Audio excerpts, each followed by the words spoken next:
It's rare to find a podcast that can actually change your life.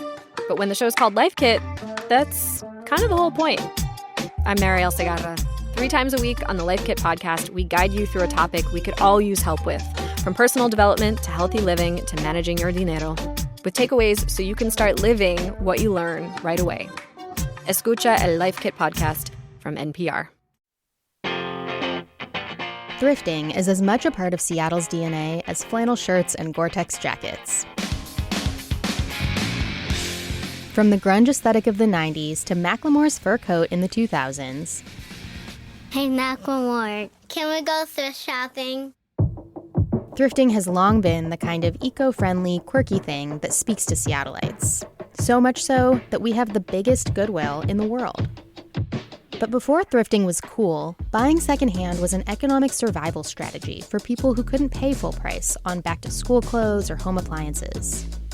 And in this increasingly expensive city, secondhand shopping is on the rise. Foot traffic at Seattle's biggest Goodwill is up about 10% from this time last year. But thrift prices seem to be rising too. We have noticed the prices going up. It's a lot more expensive now. Even at places like Goodwill, they're getting a little bit cute with, pricing stuff higher, I would say. I'm Monica Nicholsberg, and this is Booming, a podcast about the economic forces shaping our lives here in the Pacific Northwest. Today, is thrifting still thrifty? I talked to an expert on the history of thrift culture to find out.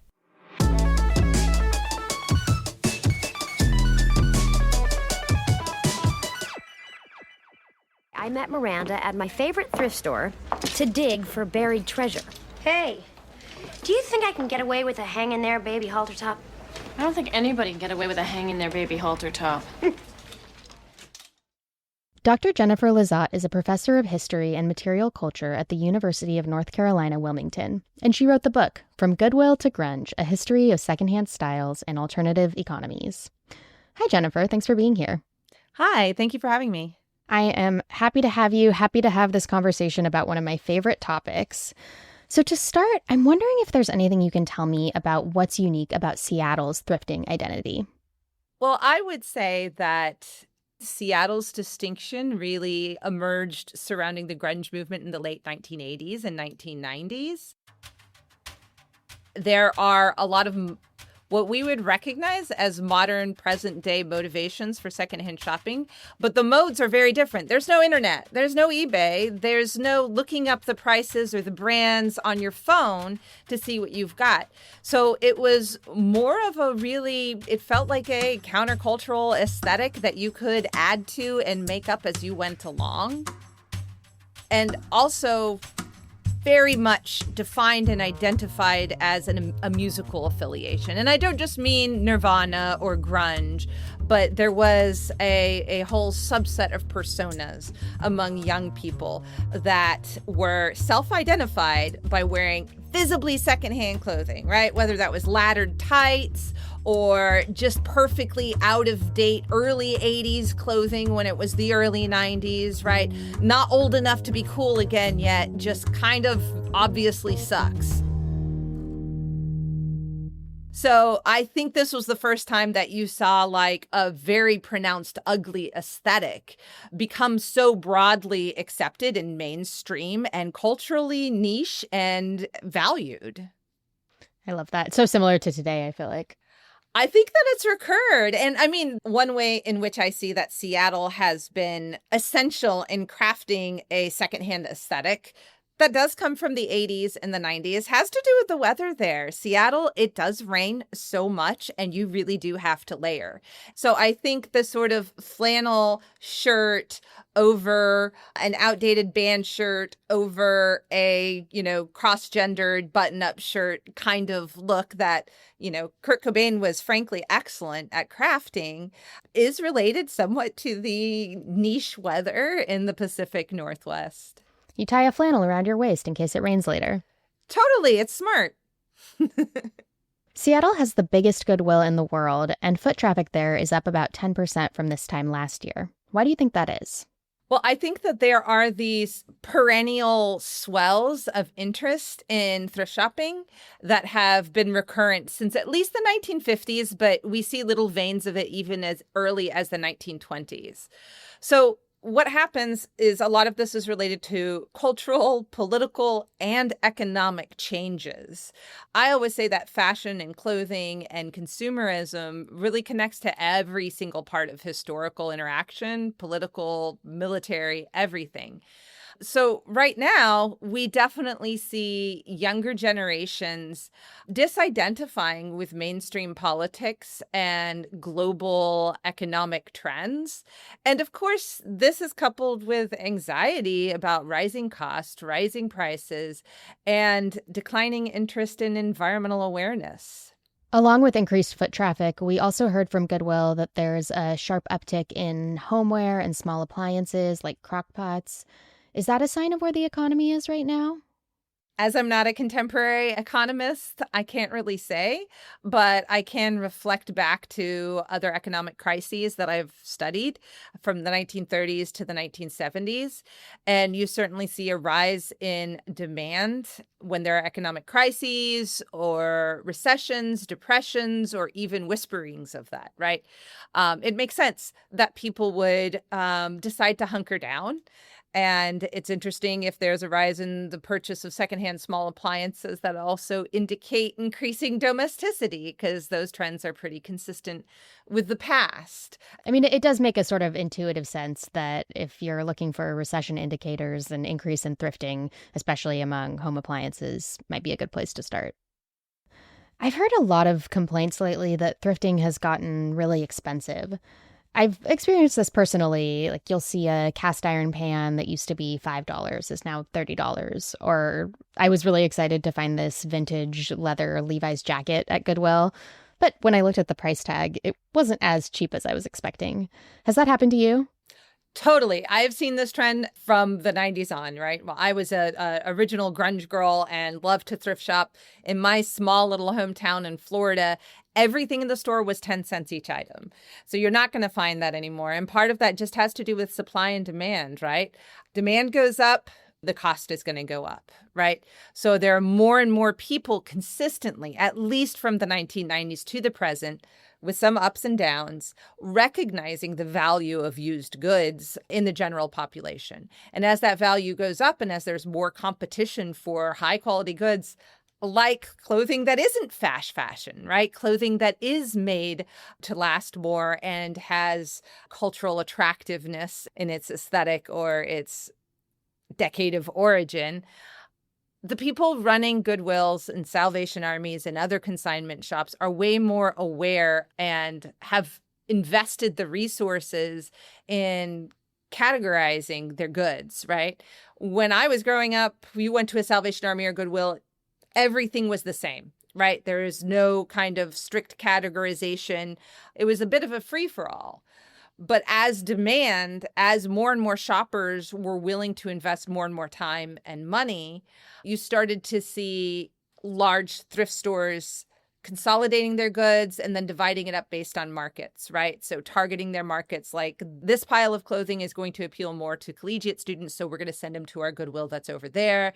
And even dividing it even more within that, saying we're going to have a boutique rack now, right? Or we're going to set up this separate section, or just price things differentially, right? Of course, the internet has aided in research of this. You can now look up the specific jacket and see how much it might be selling on eBay and know that you can get at least something close to that in the standalone market. We looked into this because it's something that feels so true. But when you look at the data, in the past 2 years, Goodwill prices have only increased on average about 14 cents per product. But it feels like they've gone up a lot more than that. Why doesn't our perception match reality here? I think one reason there is this derangement of perception. As secondhand clothing has gotten slightly more expensive, firsthand clothing has gotten much cheaper. So we think, okay, if I can buy a button-up shirt for $7 at Shein or at some fast fashion shop in the mall, why would I pay $6 for a secondhand version of something similar? And so I think the perception is skewed by the fact that firsthand clothing has gotten about as cheap as it can get.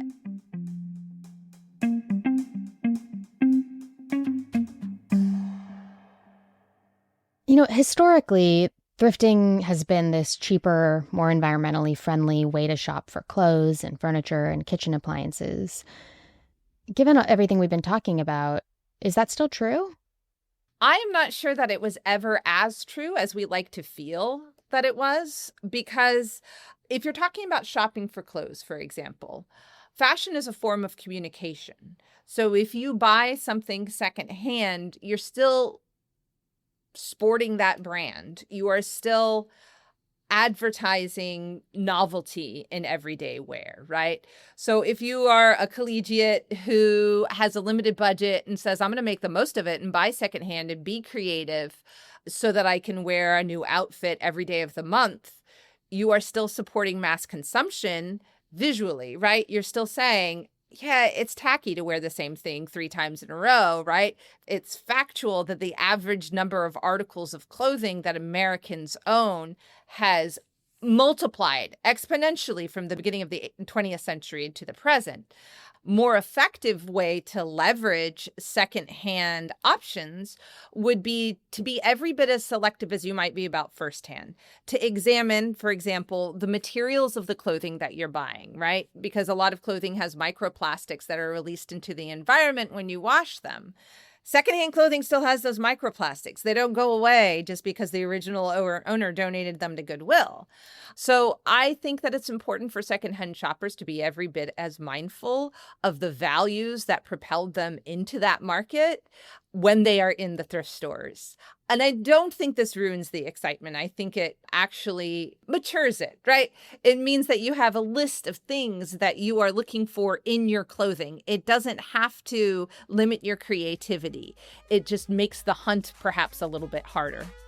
Great. Well, Jennifer, thank you so much for being here. You're welcome. Thank you for having me. I'm gonna pop some tags. Only got $20 in my pocket. I'm hunting, looking for a come up. This is awesome. Welcome to the End Game. Our producer, Lucy Suchek, is here. Hi, Lucy. Hi, I'm here, and I have some fun thrifting trivia for you. All right, let's do it. Okay, first up, what state has the highest number of used merchandise stores in the country? This is an easy one. I think you'll be able to get it. The highest number? Yeah. Probably California. It is California, yes. Do you know how many stores California has?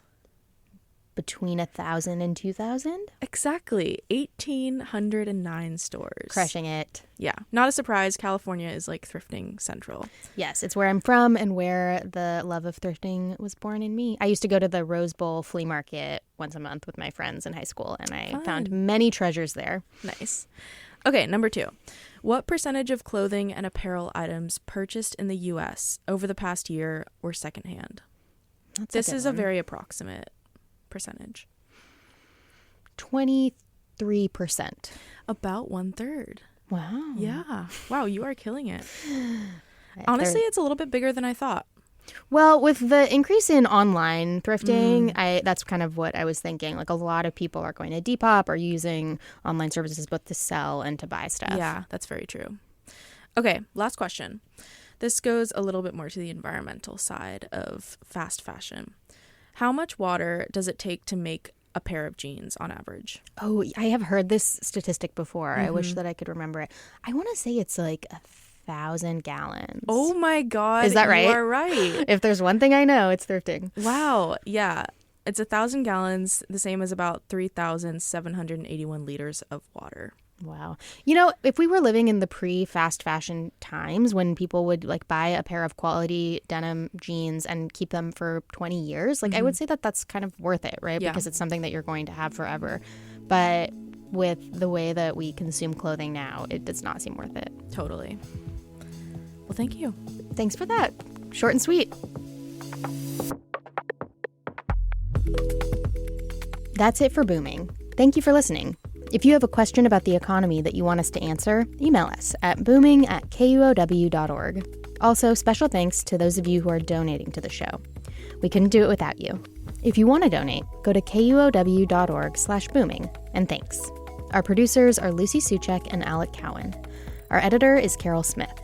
Our hosts are Joshua McNichols, who will be back next week, and me, Monica Nicholsberg. We'll see you next time.